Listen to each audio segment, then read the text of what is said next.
soldiers waiting in ambush, drones hovering overhead, just out of sight and waiting to pounce. These are the things that Russia's soldiers fear when they're fighting against Ukraine. But now, a new terror has emerged on the battlefield. A terror that no Russian fighter could ever hope to see coming: trees.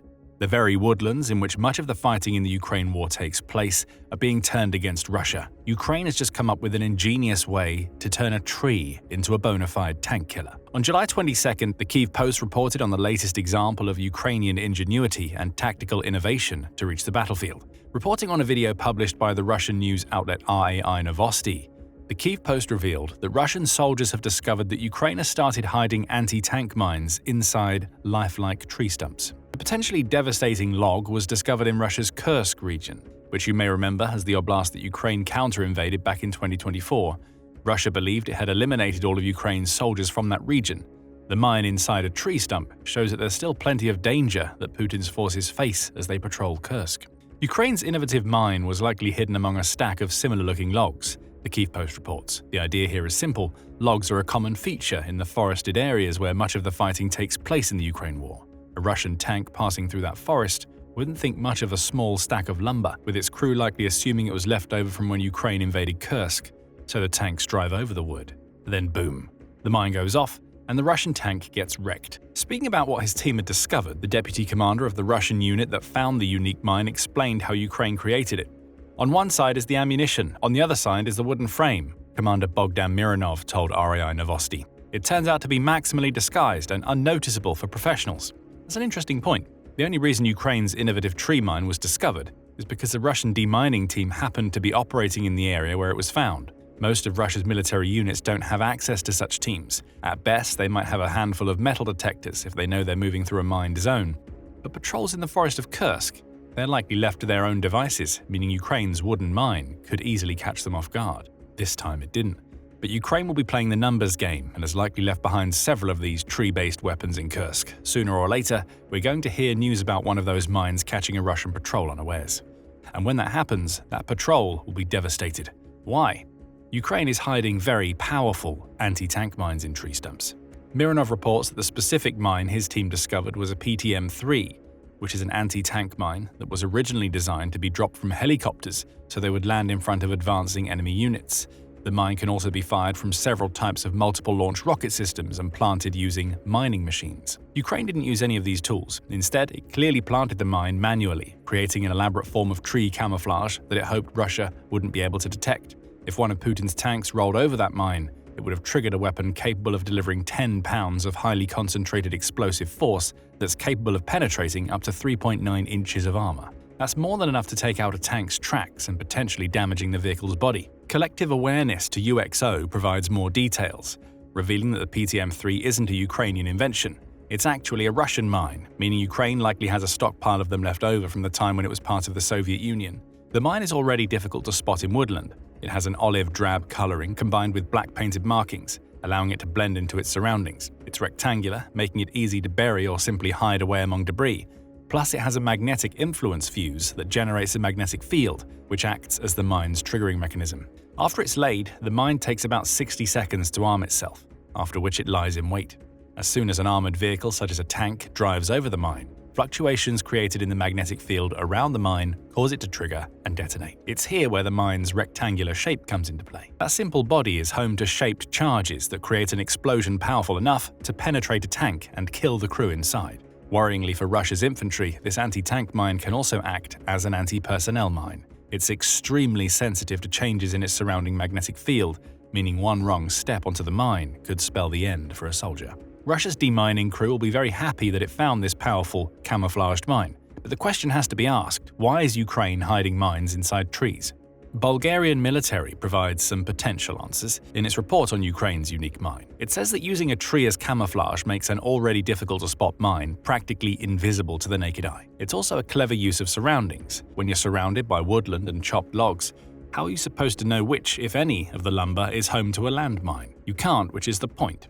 Even if Russia's soldiers are eventually able to detect which logs hold a mine, they'll have spent so much time doing so that whatever they had previously planned to do gets delayed. Time is vital to Ukraine when organizing its defense against Russia. Furthermore, Ukraine can use these mines to bog Russia's troops down in their search, leaving them as sitting ducks for an ambush. Think about it. A Russian tank driving through woodland isn't going to want to risk getting blown to smithereens by a mine, so it stops. If there's a demining crew available, the crew searches. All the while, Russian forces are stuck in place, making them vulnerable to Ukraine's drones and artillery.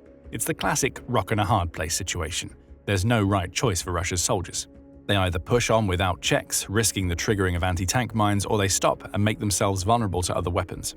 It's an ingenious strategy from Ukraine, and you have to wonder how many of these tree mines still litter the battlefield of Kursk in Ukraine itself. There's also the issue of threat anticipation to consider, Bulgarian military notes. By camouflaging its mines using tree stumps, Ukraine can place them in locations that Russia believes are clear of mines. Well-worn forest paths can be turned into death traps. Even roads become a problem. After all, tree stumps and logs aren't exactly alien to Russia's roads. Ukraine wants to create a situation in which Russian troops that once believed they were safe now need to be wary not only of things that might seem out of place, but everyday items that are seen all the time along their routes. Fear is the goal as much as destruction. And that fear works like a charm when a mine is so well concealed that only somebody equipped with a metal detector has any hope of discovering its presence. Still, Russia found this mine. That means it's found one of potentially dozens.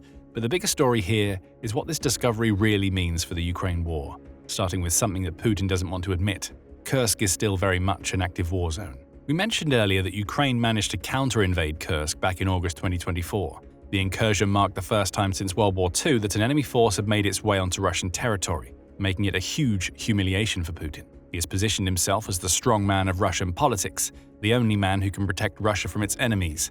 That strongman armor took a massive dent when Ukraine invaded Kursk, especially once it was revealed that Ukraine had snatched up to 93 settlements and around 460 square miles of the oblast. It took several months for Putin to muster a response, but by the end of November he had 50,000 soldiers ready to retake the lost territory, with that contingent also including around 10,000 to 12,000 North Korean troops. The fighting raged into 2025.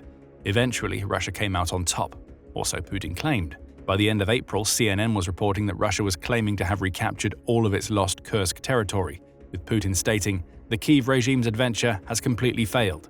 Russia's leader wasn't strictly accurate in that assessment. Even at the time, Ukraine claimed that fighting was ongoing in the oblast. Ukrainian army commander Ole Shirayev told CNN at the time, "Russia has not yet liberated the Kursk region by 100%. We are working, fighting. These are not territorial successes, but successes in destroying enemy armored vehicles and personnel."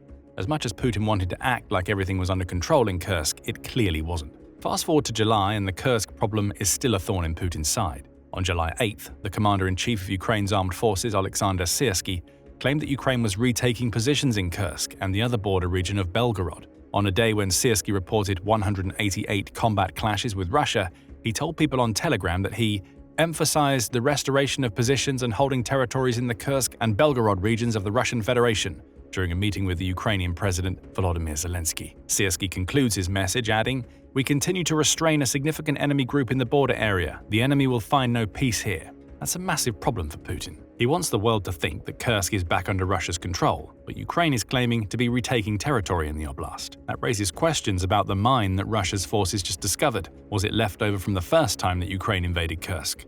The tree mine could have been a concealed present for any Russian forces patrolling a former Ukrainian position. Or is that mine an indicator that Ukraine is again penetrating deep into Kursk? Rather than being left behind after a retreat, Ukraine's tree mine could be one of many that it's laying to slow Russia's soldiers down, preventing them from getting in the way of Ukraine's 2025 Kursk incursion. We don't know the answers to these questions, but for Putin it won't matter. He knows that the presence of this ingenious mine shatters the illusion of Russian control that he's trying to create in Kursk. And the mine showcases another problem that Russia has been having with Ukraine ever since Putin launched his full-scale invasion: Ukraine's asymmetrical warfare tactics. The tree mine is a perfect example of the ingenuity that Ukraine has needed to display over the last 3+ years to repel Russia's far larger invading force. The term asymmetric warfare refers to any conflict between two groups in which the tactics used by each group differ wildly due to their military's varying capabilities. Russia is attempting to use its massive manpower and equipment advantages, at least in terms of sheer numbers, to wear down Ukraine's defenses. Ukraine can't compete with those advantages, so it takes different approaches. The country has pioneered the use of drone warfare in its defense against Russia. Guerrilla and urban warfare have become common in Ukraine's approach. As has been the pattern since Putin's invasion, Ukraine is countering overwhelming Russian numbers with innovative ideas that Russian commanders would never be able to come up with themselves. The National Security Journal highlights this further. Ukraine's special operations groups are sabotaging Russian equipment. Drones are devastating Russia's supply lines. Ukraine is even assassinating key Russian operators on both its own and Russia's territory. Irregular tactics have become the hallmark of Ukraine's strategy. And now we're seeing how innovative Ukraine can be with this tree mine. That mine, though seemingly simple on the surface, is another message to Putin. Ukraine is far from running out of ideas. Anytime Russia experiences any form of success, such as the supposed retaking of Kursk, Ukraine is responding with new asymmetric warfare tactics that can catch Russia's soldiers off guard. Yes, a Russian demining unit managed to find this particular mine, but how many more are in Kursk? What about Ukraine? If Ukraine leans deeper into this new tactic, every forested area that its troops operate inside could become kill zones for Russian troops. That will terrify Putin. And not just because of the danger that tree mines represent. Ukraine is going all in on its use of landmines, meaning thousands more tree mines may lay in Russia's future. That shouldn't come as a surprise for Putin, as there are plenty of reports showcasing how Ukraine is making the shift to a more landmine-laden strategy. For instance, December 2024 brought with it a report from the Arms Control Association that revealed the United States had approved plans to start shipping anti-personnel mines to Ukraine. Former US Defense Secretary Lloyd Austin said at the time that Ukrainian forces have a need for things that can help slow down Russia's full-scale invasion. More mines fit the bill. We also have to pay attention to the nature of these mines. Anti-personnel mines are the most controversial type of this form of weapon, and Ukraine has made it clear to Russia that it intends to use more of them. On June 29th, Zelensky signed a decree announcing that Ukraine was officially withdrawing from the Ottawa Convention, which bans the use of anti-personnel mines. Ukraine has been a signatory to that treaty since 2005, but its war with Russia has forced it to reconsider. It also joins several other European nations in removing itself from the treaty, with Finland, Poland, and the Baltic states of Latvia, Estonia, and Lithuania also having put the withdrawal wheels in motion. An Al Jazeera follow-up report reveals Ukraine's reasons for its decision. Russia has never been a party to this convention and uses anti-personnel mines with extreme cynicism, Zelensky said in the wake of signing the decree. Al Jazeera also points out that Russia has its own twisted mine innovations that Ukraine needs to counter. For instance, August 2023 brought with it reports that Russian soldiers were booby-trapping the bodies of their dead comrades with anti-personnel mines in the hope of killing Ukrainian troops. The tree mine is almost an example of tit-for-tat warfare when this context is considered. The mine in Kursk was an anti-tank mine, though one that has a reputation for being triggered by soldiers operating on foot. Now that Ukraine is pulling out of the Ottawa Convention, Putin's forces will have to worry about anti-personnel mines being disguised in similar ways too. The mines also provide the perfect counter to a Russia that is increasingly using human wave attacks rather than mechanized units to attack Ukraine's defenses. They don't lead with their mechanized forces anymore, Austin said in late 2024. They lead with dismounted forces who are able to close in and do things to kind of pave the way for mechanized forces. A non-mechanized Russia can't be countered with anti-tank mines. Only anti-personnel mines will do the job. Putin would be a hypocrite if he tried to decry the use of these types of mines. After all, we mentioned that the tree mine is an example of tit-for-tat tactics on Ukraine's behalf, with a healthy side helping of innovation. We can say the same about its intended use of anti-personnel mines. Ukraine has become a hellscape of mines thanks to Russia's invasion, as revealed by the deputy director of the Humanitarian Demining Center, Andriy Datsyuk. In May 2024, Ukraine tasked Datsyuk's team with coordinating demining operators in the field. In April 2025, Datsyuk spoke to Le Monde to reveal the true scale of the problem. "We have already certified 85 organizations. By the end of 2024, we were at 139,000 square kilometers of mined territories, 23% of Ukraine's area, and we estimate the number of mines already used in this conflict to be in the tens of millions. The work to dispose of them will be immense, and we are getting on with it right now." Datsyuk isn't the only person who's highlighting this problem. Back in November, in the wake of the US approving anti-personnel mines to Ukraine, the Center for European Policy Analysis estimated that landmines now affect about 40% of Ukraine's territory. In April, the United Nations said that global use of landmines increased by 22% in 2024, with much of that increase being a consequence of the Ukraine war. Ukraine's tree mine is just a microcosm of a much larger issue. After 3.5 years of dealing with Russia using landmines to devastating effect against its soldiers and civilians, Ukraine is fighting back.